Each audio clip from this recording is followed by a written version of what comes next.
the sweetest gift. It was a crisp morning in the village of Willowbrook, and the sun had just begun to peek over the hills, casting a soft golden light across the quiet streets. The bakery at the corner of Maple and Oak Streets stood as it always had, with the warm scent of freshly baked bread and pastries drifting out into the cold air. It was a humble little place, with flower boxes hanging from the windows and a wooden sign that read Grandma Agnes's Bakery. Inside, the shelves were lined with loaves of bread, delicate pastries, and cinnamon rolls that seemed to melt in your mouth. Grandma Agnes, the heart of the bakery, was already at work. At 72, she had run the bakery alone for nearly 30 years after her husband passed away. She was a woman of routine, up before dawn, kneading dough, and filling the air with the delicious aroma of her creations. It was the rhythm of her life, and she couldn't imagine doing anything else. That morning, however, was different. Grandma Agnes had woken up with a dull ache in her chest and a fever that made her feel as though she'd been hit by a truck. But she wasn't one to complain. She simply pushed herself out of bed, wrapped her shawl around her shoulders, and made her way to the bakery. She prepared the dough for the bread and set the oven to heat, but as the hours passed, her energy drained. The ache in her joints intensified, and her head spun. She sat down on a stool behind the counter, wiping her forehead with the back of her hand, trying to shake off the dizziness. It was then that the sound of children's laughter drifted through the open window. The cousins. "You're sure Grandma's all right?" Emma, the oldest of the cousins, asked as she peered out the window of her grandparents' house. "She's been in there a long time." "I'm sure she's fine," said Timmy, her younger cousin, leaning against the window. "She's probably just baking as usual."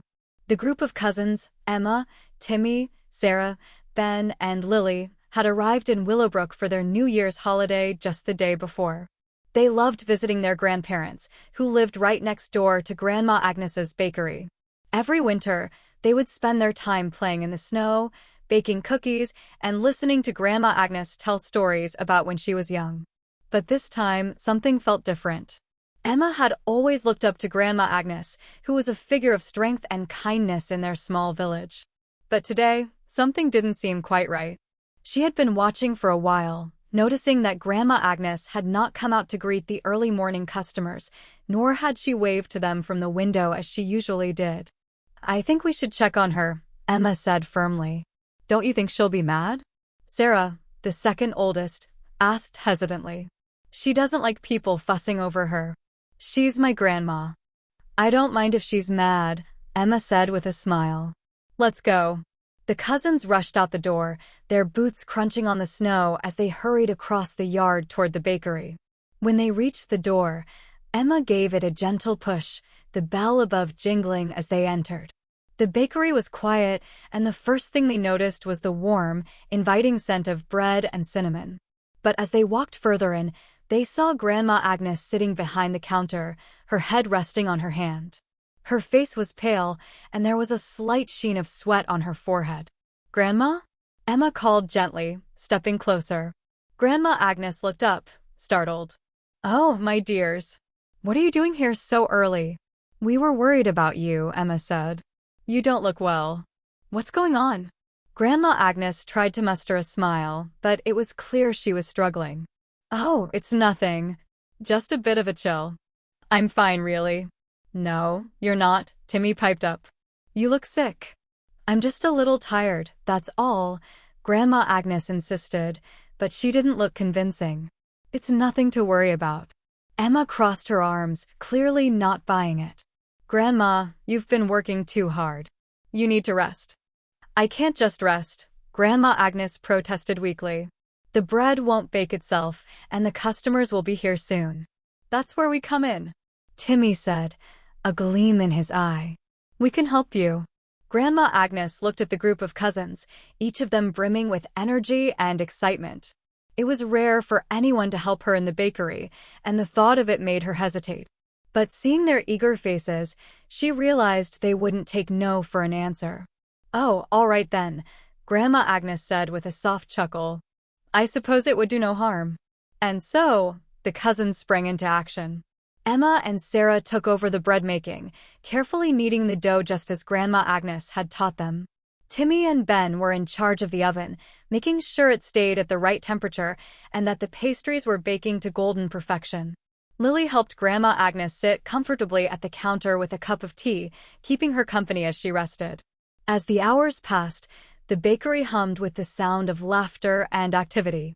It felt like old times again, like when Grandma Agnes used to bake with her children. The cousins worked in harmony, learning the art of baking from the best teacher they could have. Every now and then, Grandma Agnes would offer a gentle tip or share a secret ingredient, her voice growing stronger as the day went on.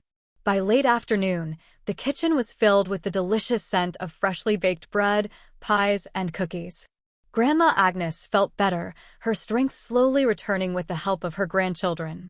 "Thank you," she said, smiling at them all. "You've done more for me today than I could have ever asked for."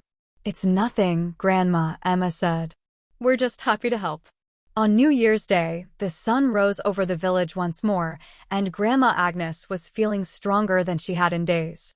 She had spent the morning preparing a special surprise for the children, and her heart swelled with joy as she placed the final touches on a beautiful cake, decorated with snowflakes and shimmering sugar. It wasn't the biggest cake she'd ever made, but it was perfect in its simplicity, a symbol of the love she had for her family and the village. Grandma Agnes carefully carried the cake out to the backyard, where the cousins were playing in the snow. They looked up in surprise as she appeared, holding the cake in her hands like a treasure. "Grandma, what's this?" Sarah asked, her eyes wide. "It's a New Year's cake," Grandma Agnes said with a wink. "For all of you." With a flourish, she cut the cake into slices, handing each child a piece. They gathered around, their faces lighting up as they took their first bites.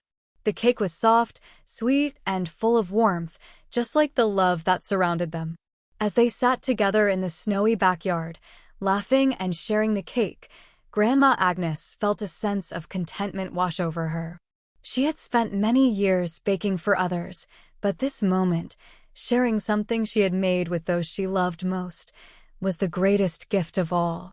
"Happy New Year," Grandma Agnes said softly, her eyes twinkling as she looked around at the smiling faces of her grandchildren.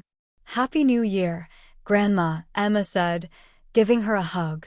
And for that moment, as the snowflakes fell gently around them, the village of Willowbrook felt like the warmest, happiest place in the world.